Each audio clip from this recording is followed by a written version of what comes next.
Hola amigos de Contexto, bienvenidos a esta nueva entrega. En esta ocasión vamos a conversar con la querida amiga y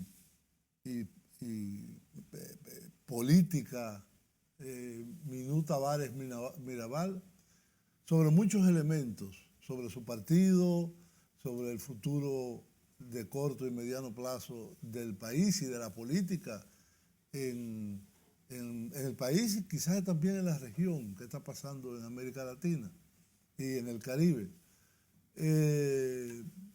Y bueno, nada, bienvenido, Minú. Gracias. Gracias por atender nuestra invitación. Yo te he visto que has estado muy activa últimamente en la televisión y en las redes sociales. Lo cual me parece muy importante para comunicar lo que pasó o está pasando en el partido Opción Democrática, que mucha gente lo que le llama la atención es el acuerdo de separación con Alianza País, pero yo más me gustaría como entender lo que tú has dicho de la cultura política de Opción Democrática desde su nacimiento en el 2014, ¿no? Y esto reflejado 8 años después, al día de hoy. Sí. ¿Cómo se refleja? A mí hay una cosa que me llama la atención. Yo que he estado rondando cerca de ustedes, es la cantidad de jóvenes que hay. ¿Por qué? Ayer le decía al amigo Luis Guzmán, que es miembro del espacio progresista y de los que organizaron un encuentro en el Club Mauricio Báez, que por qué hay tantos viejos ahí, que ellos promedian 70 años de edad, que dónde está la juventud. Y yo pienso que sin juventud, diríamos, de estos tiempos, es imposible concebir un avance político sustancial.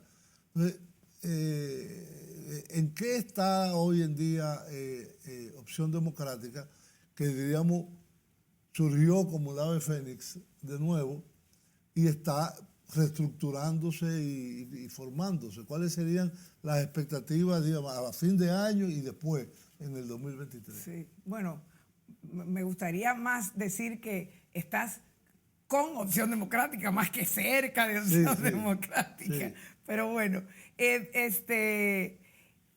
bueno, Opción Democrática... Lo que pasa es que yo me considero muy viejo en ese grupo. ¿En ese grupo? Sí, me considero como fuera de foco, hay que ser un oldies. Bueno, de las cosas que hacemos bromas en Opción Democrática es de que vamos a tener que poner cuotas etarias, pero para garantizar que haya personas de 60 y en adelante, exactamente, porque somos escasos. Son escasos. Somos escasos, sí. Pero bueno, eso es una buenísima señal, que por demás es una señal que ha sido una constante desde el primer día en Opción Democrática. O sea, nosotros fundamos Opción Democrática en el 2014 y la mayoría eran jóvenes, una gran parte, ya en ese momento. El primer secretario general de Opción Democrática fue Samuel Bonilla, que en ese entonces rondaba los 30. Y luego el segundo secretario general, que es actualmente todavía, es José Horacio Rodríguez, que llegó a ser secretario general más joven, yo creo, en la historia de la República Dominicana, con 28 años. Y así, pues, eso se ha ido fortaleciendo y me parece interesante e importante de destacar, y me gusta que lo hayas puesto como de entrada, claro, porque me llamó la atención la capacidad que teníamos desde el principio para atraer a jóvenes a hacer política, en momentos en que la política está bastante desacreditada, o más que de costumbre, porque la política siempre ha servido para que se desacredite, aunque haga lo mismo lo político que cualquier otro sector de la sociedad. Sin embargo, cuando se quiere hablar de descrédito en las sociedades, de falta de confianza, pues se apela inmediatamente a lo político y a los políticos. Y bueno, eso es conveniente para quienes no quieren que haya cambios en la sociedad. Claro. Muy conveniente. Pero bueno, ahí estamos, entonces no podemos sentirnos de ninguna manera fuera de ambiente. Sí. Por el contrario, es importante no solamente la participación de los jóvenes y las jóvenes, sino también todo lo que puedan traer, porque al final nosotros estamos haciendo política, preparándonos, bueno, al final y al principio, para dirigir este país, para participar de la toma de decisiones de una sociedad compuesta mayoritariamente por jóvenes.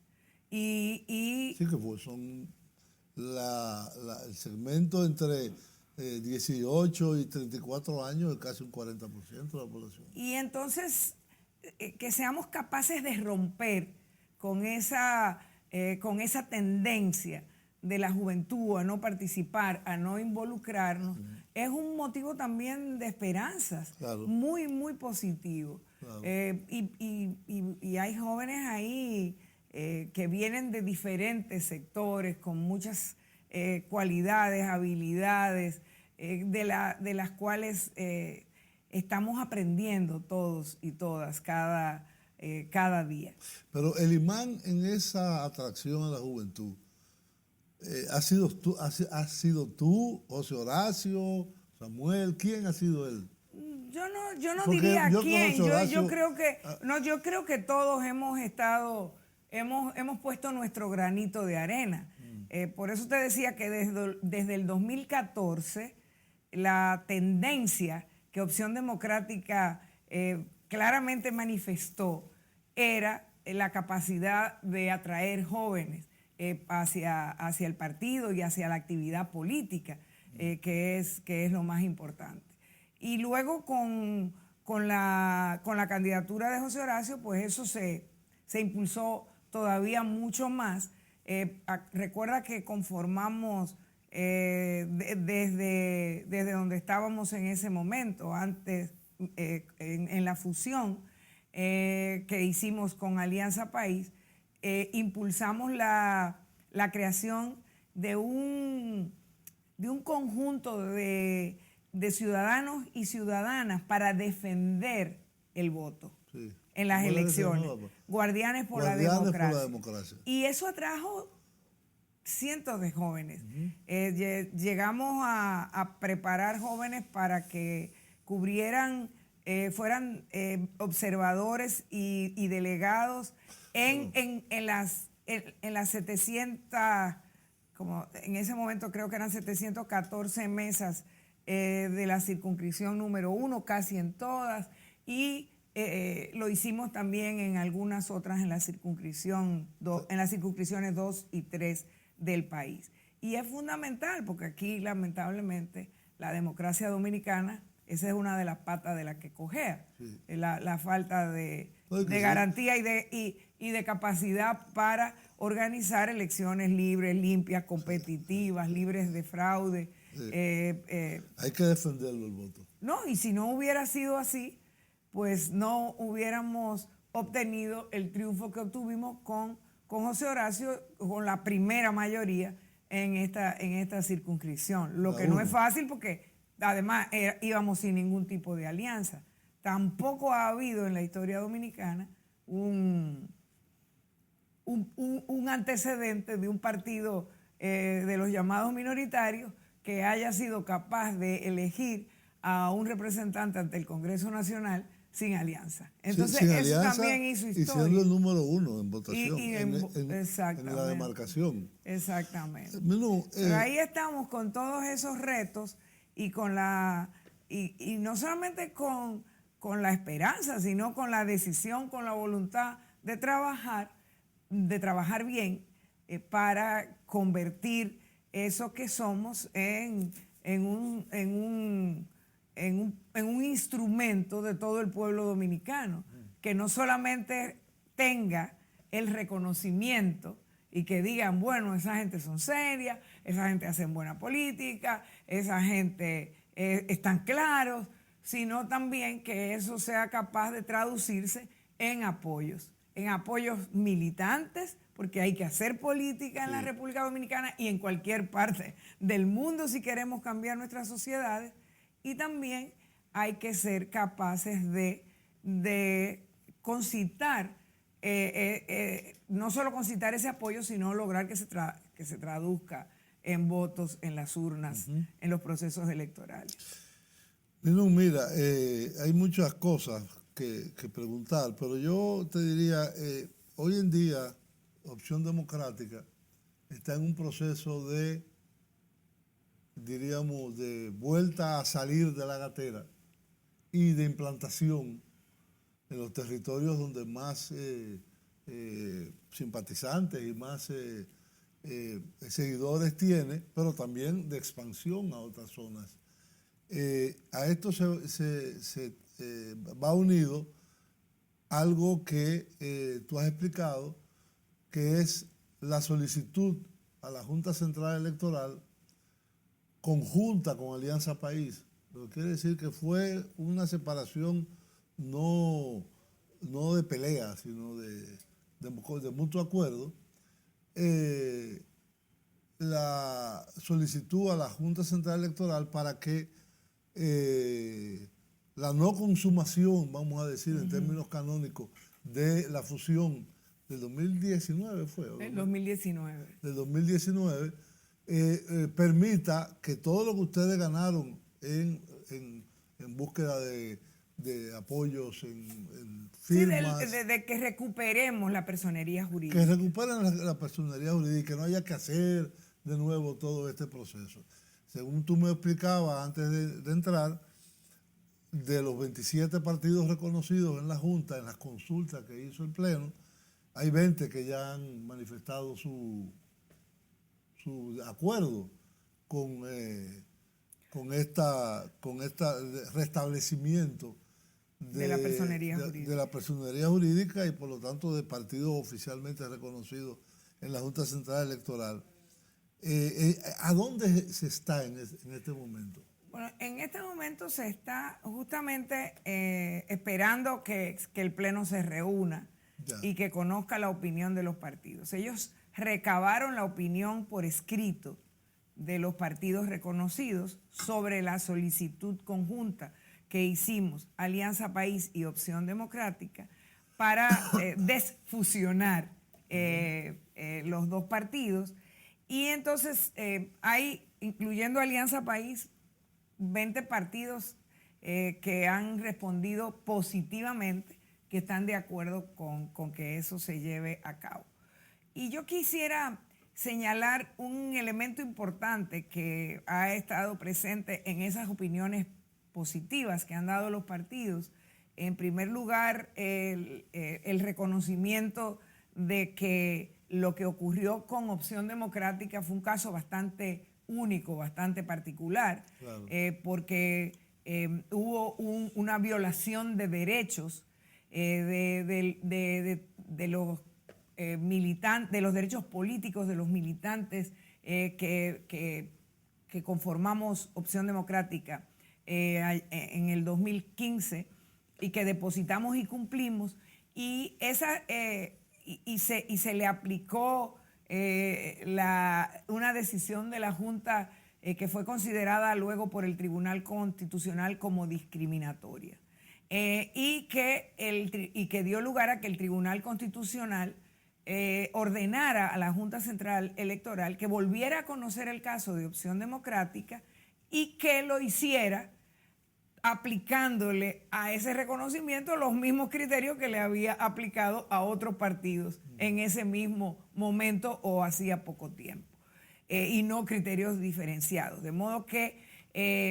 y luego también ocurrió algo que pesa en este momento, que fue que cuando la Junta negó a Opción Democrática el derecho a aliarse con Alianza País, y con otros partidos dijo, ustedes no tienen derecho a aliarse. Estaba aplicando retroactivamente la ley. Y también lo sometimos ante el Tribunal Constitucional y el Tribunal Constitucional falló contra esa disposición discriminatoria de la ley de partidos que se nos estaba aplicando retroactivamente a nosotros como Opción Democrática.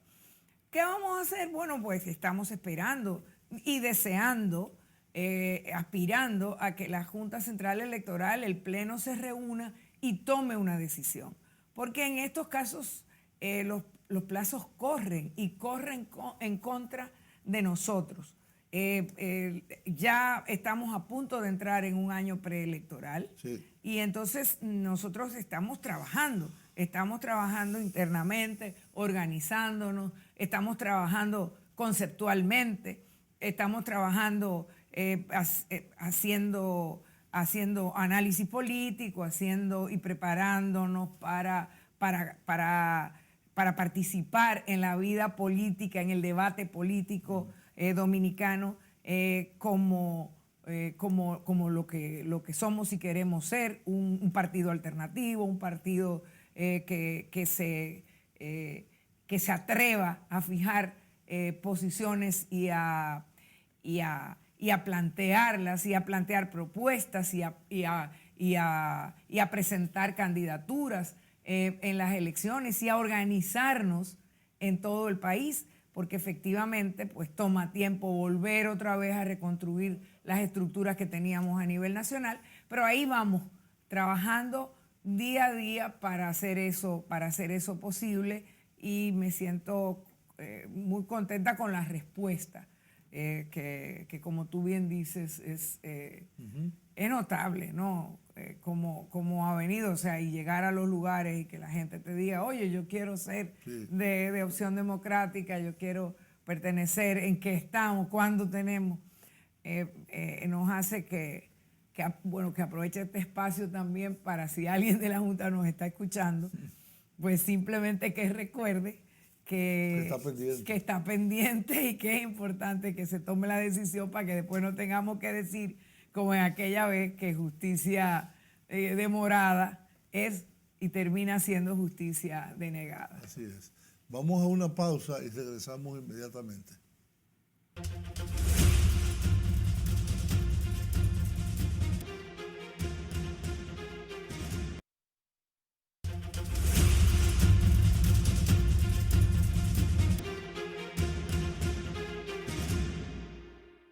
Bien, amigos, continuamos esta interesante conversación con Minú sobre el resurgimiento de Opción Democrática, el proceso en que se encuentra hoy en día.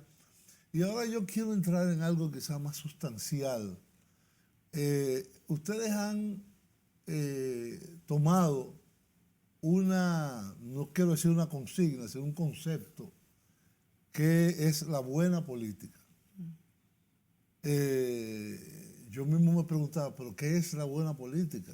¿En qué consiste? ¿En cuáles son los elementos que la componen? Y me puse a buscar muchas referencias. Se usa bastante a nivel internacional el asunto de la buena política, como el buen vivir también. Pero en este caso, en el caso nuestro dominicano de Opción Democrática, ¿qué comporta ese concepto de buena política?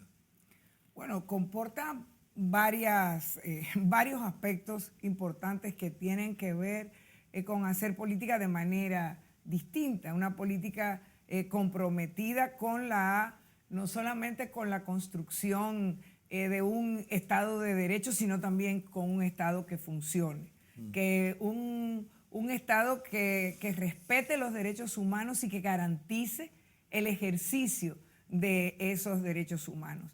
La buena política tiene que ver con que haya justicia en la República Dominicana, con que haya justicia que garantice que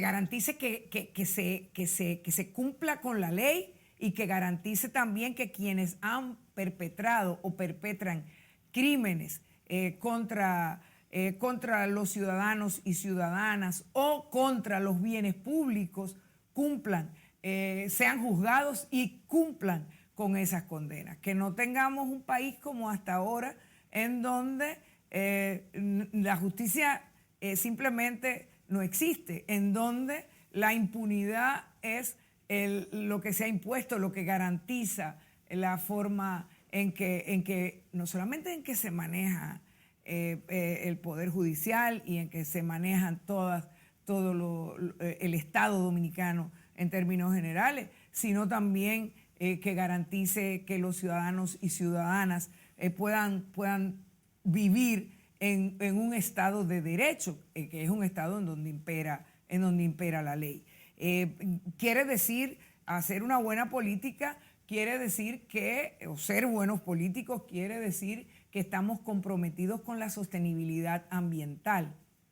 Hacer una buena política tiene que ver con también trabajar no para el interés particular, sino para garantizar precisamente una vida digna para cada dominicano y dominicana. Hacer una buena política significa no otra cosa que vivir en un país en donde los dominicanos y dominicanas tengan la garantía de un empleo digno, de una educación de calidad, que tengan acceso también a una salud pública que se entienda como lo que es un derecho y no un privilegio al que solo tienen acceso quienes se acercan a algún funcionario o funcionaria pública.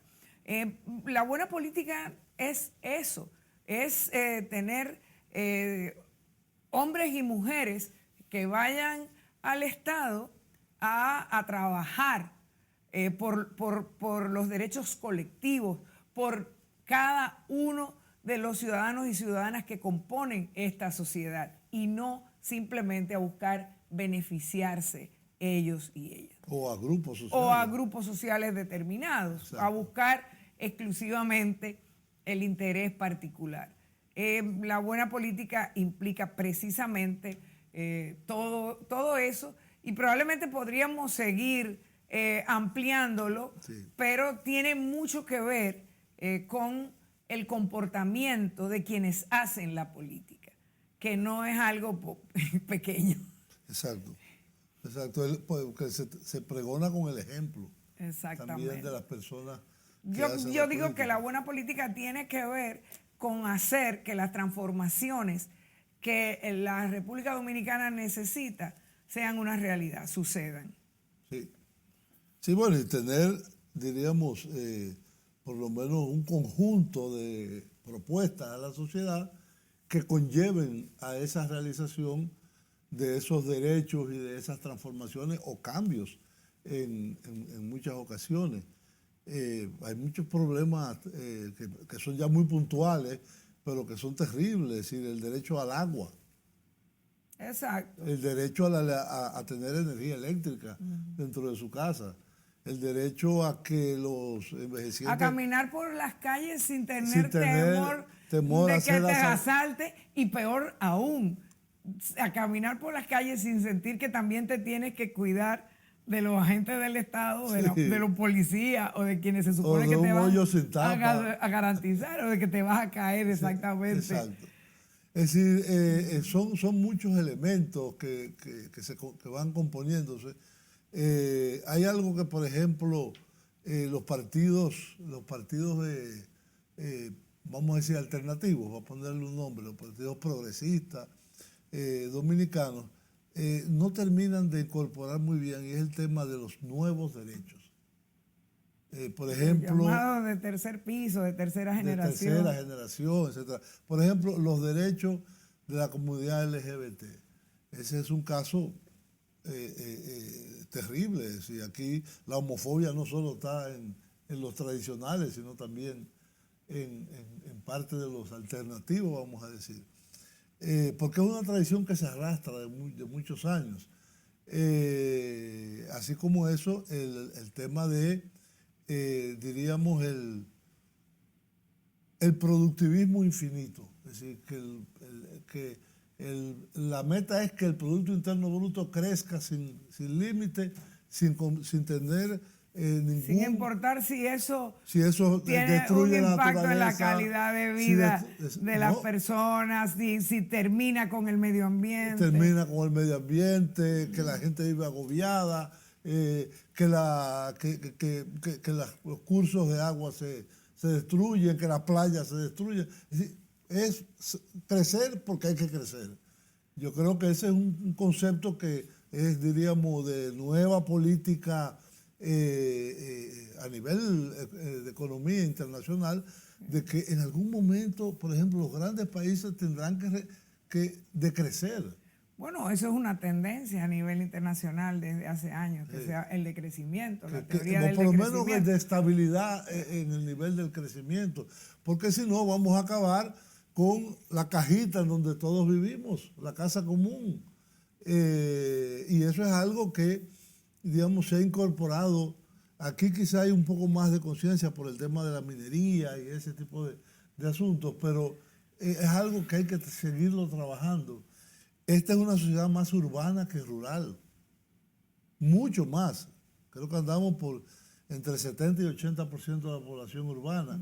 Y los problemas urbanos de transporte, de desplazamiento, de inseguridad, de acceso a los servicios básicos. Sí, de vivienda en condiciones indignas o de vivienda digna. De una seguridad social que se llame como tal, como es esto de que tú acabas de mencionar de la salud, pero yo diría también las pensiones. Exactamente. Porque los envejecientes no tienen forma de sobrevivir en este país si no es arrimándose un viejo o ellos haciendo un acopio personal. Así es. Entonces, todas estas cosas, diríamos, serían algo que combinados se resumen en ese concepto, que es un concepto muy general, pero también muy específico, que es la buena política. Bueno, pero yo le añadiría a todo eso, y excúsame que vuelva otra vez a ese concepto, el tema de la justicia. Sí. Porque sin justicia no es posible que haya democracia.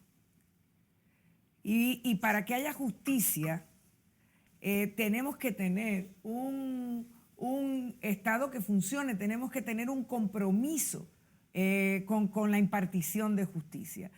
Y lo tenemos que tener no solamente visto como se ha puesto de moda ahora en relación con la corrupción.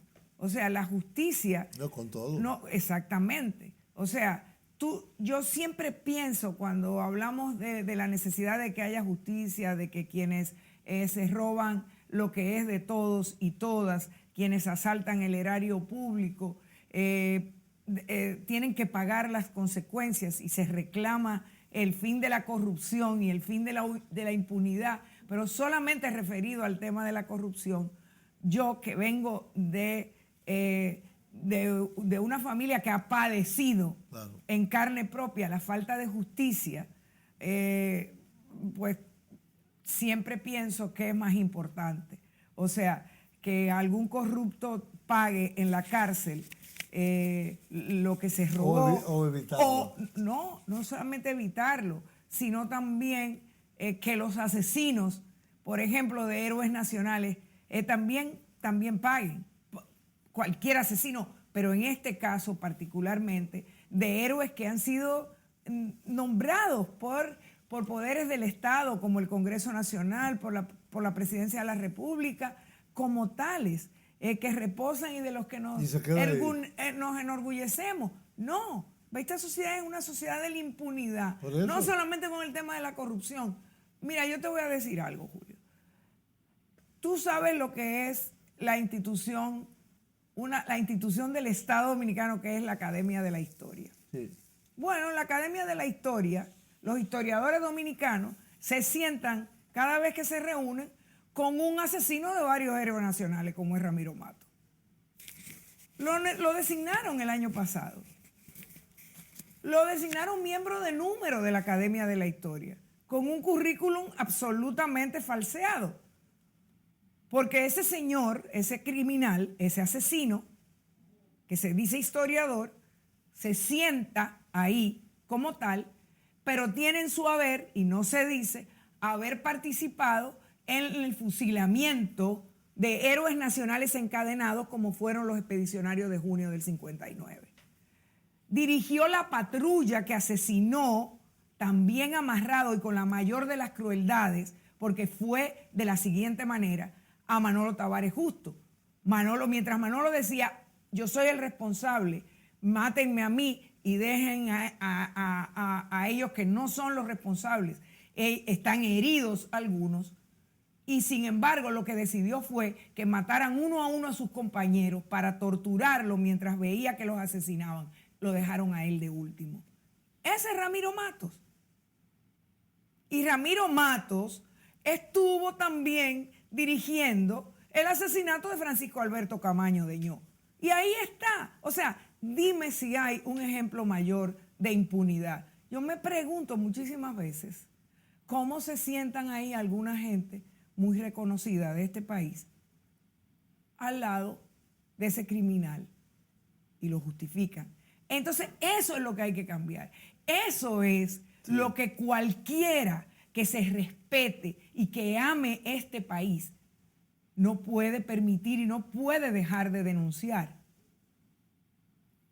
Sí, estoy plenamente de acuerdo contigo. Y eso se ha convertido ya en una práctica común. Ahora hay unos grupos trujillistas promoviendo a un nieto de Trujillo para la presidencia de la República, de ese bárbaro dictador que destruyó todos los derechos en este país.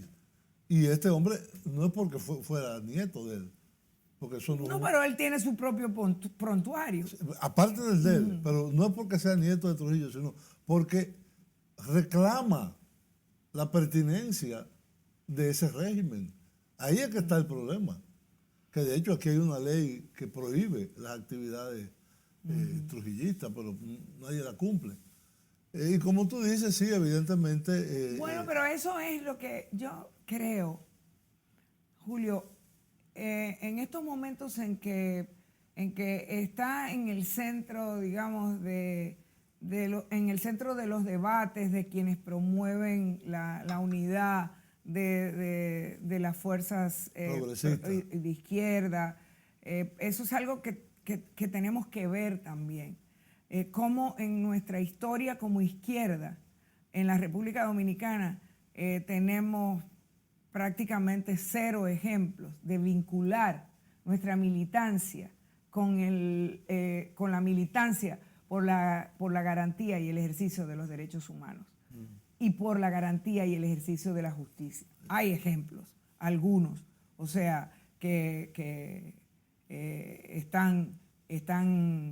están ahí, pero son exactamente muy pocos. Y la defensa de los derechos humanos, como un concepto derivado de la Revolución Francesa y después de la Organización de las Naciones Unidas, no tiene ideología. Porque a mí, yo tengo... Todo tiene ideología, Julio. No tiene ideología en el sentido de que tú vas a decir, los derechos humanos en Nicaragua no, ahí no. Bueno, porque pero ahí hay ideología. Sí, bueno, pero en el otro lado sí. También hay ideología. Es decir, lo que te quiero decir, los derechos humanos son para todos.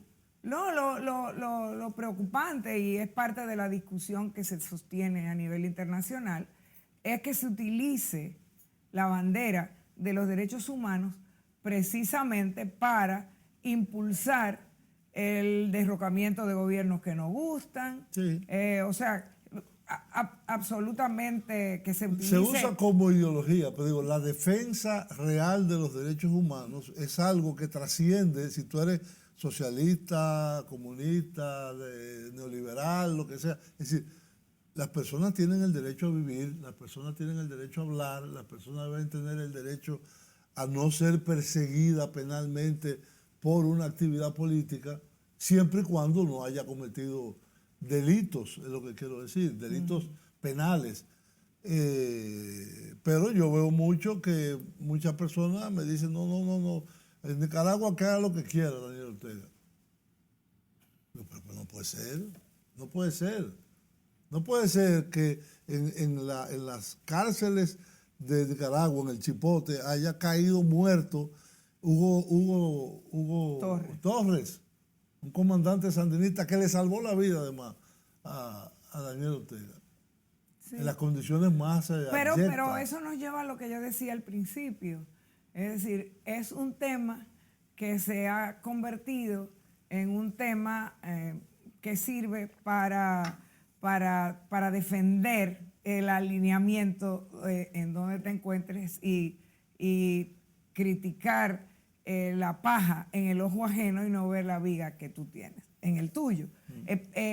Y es demasiado frecuente lo que está ocurriendo en el mundo con ese tema.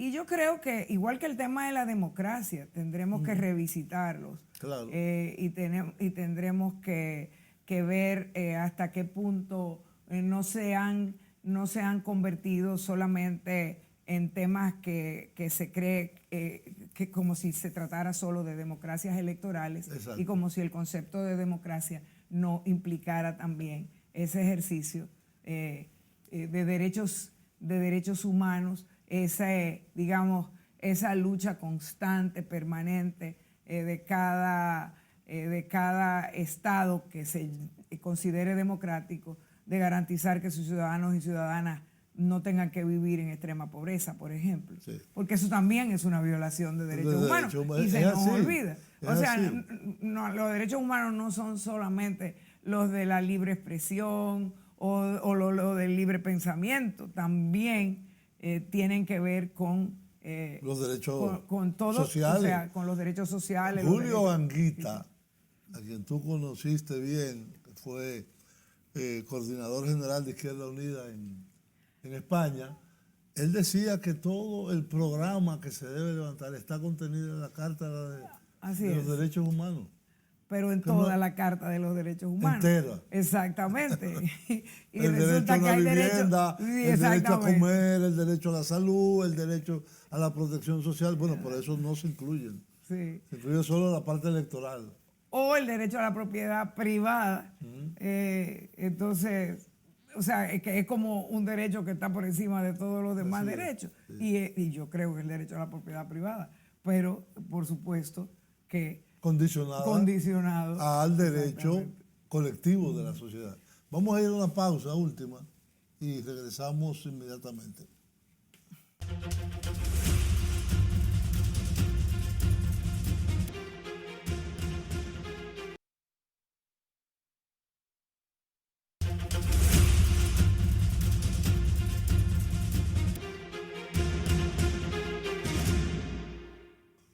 Bien, amigos, estamos de regreso en esta importantísima conversación con Minú Tavares Mirabal sobre el renacimiento de Opción Democrática, sobre los planes de ese partido en el inmediato y en el futuro a mediano plazo, y en sentido general sobre política, sobre la política que defiende Minú y que sería extensivo en algunos aspectos a Opción Democrática, porque yo le puedo dar a ustedes fe y testimonio de que es realmente un partido democrático. Ahí todo se vota, ahí todo se discute y al final se toma una decisión y se somete a votaciones.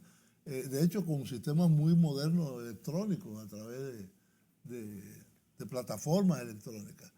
Yo eso lo vi hace muchos años, unos cuantos años atrás en Podemos, pero no lo he visto más en América Latina. Y este es un instrumento importantísimo de poner en ejercicio esto de la democracia. Minú, la pandemia nos puso en una situación a toda la humanidad, en términos del generales, teletrabajo, y exactamente, y de la reunión por Zoom. Bueno, nos llevó casi a lo que yo le llamo el reunionismo horroroso Sí. que trajo a nuestras vidas, Sí. que han traído a nuestras vidas esta plataforma, porque ahora tú tienes que estar disponible casi siempre para cualquier reunión No, y lo en verdad cualquier que parte del con el mundo. teléfono lo puedes hacer. Y disponible, exactamente, también lo puedes hacer con el teléfono.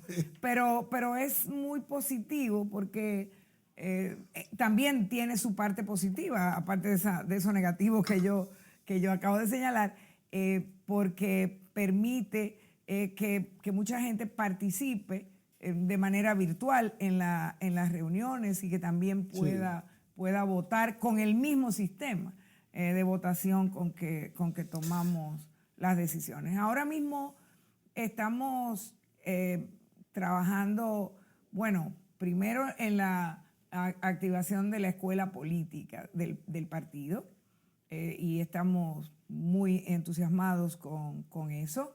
Estamos trabajando también con la creación de un espacio o de un centro de análisis de políticas públicas y de propuestas de políticas públicas.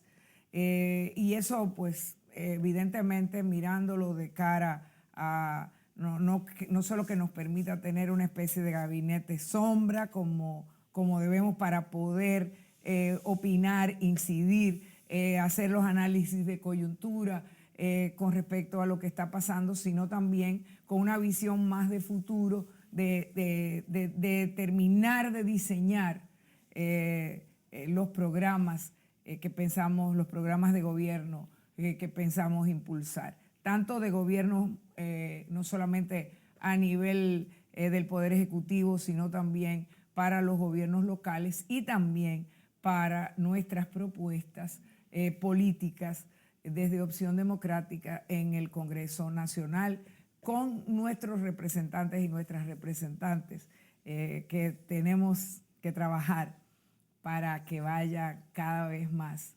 creciendo su número. Bien, yo quería en este último segmento, porque ya casi se nos termina el tiempo, entrar un poco en conceptualizar en qué momento nos encontramos como planeta. Es decir, la situación que hay en Europa, la guerra, la crisis energética, los procesos políticos que se han venido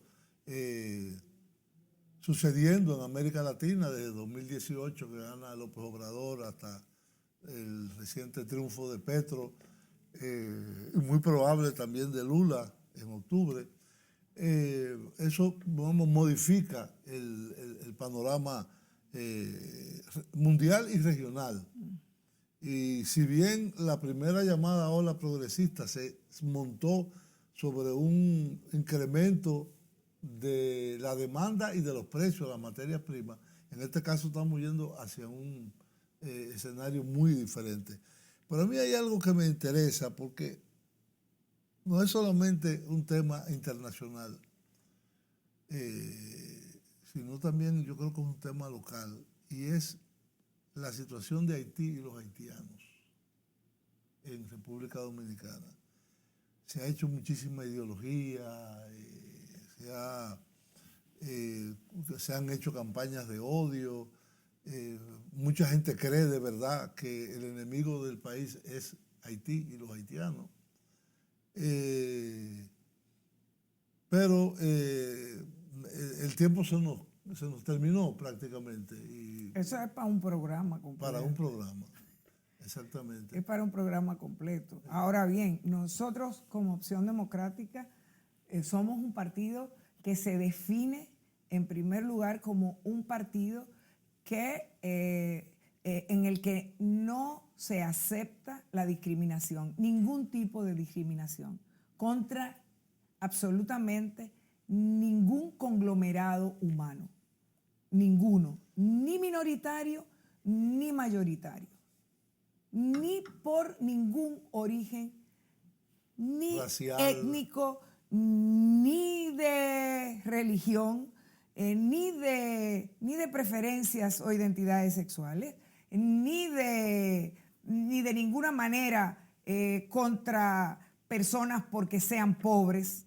Exacto. o porque simplemente tengan otro color de piel, o porque simplemente provengan de donde provengan. Sí. Nosotros rechazamos de plano toda discriminación que se ejerza y sobre todo rechazamos también los discursos de odio que hacen terrible. Tanto daño y que tanto daño han hecho a través de toda la historia de la humanidad.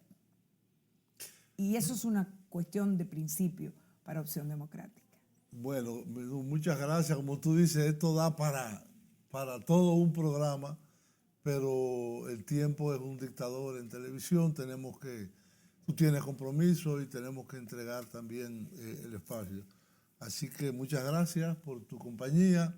Espero que lo podamos repetir, que podamos traer a otros compañeros también de Opción Democrática a conversar sobre los procesos de trabajo, sobre temas políticos, etcétera, etcétera, que me parece pueden ser muy interesantes. Y acordamos hacer uno sobre el referéndum constitucional en Chile. ¿Cómo? El plebiscito. Sobre el plebiscito. Sí. Con tu marido, que es chileno. Con Guillermo. Sí. Sí, cómo no. Yo se lo digo. Okay. Bueno, seguramente lo va a estar viendo. Ok, muy bien. Pues muchas gracias, amigos. Será en otra ocasión que volveremos con una interesante entrega de este programa Contexto.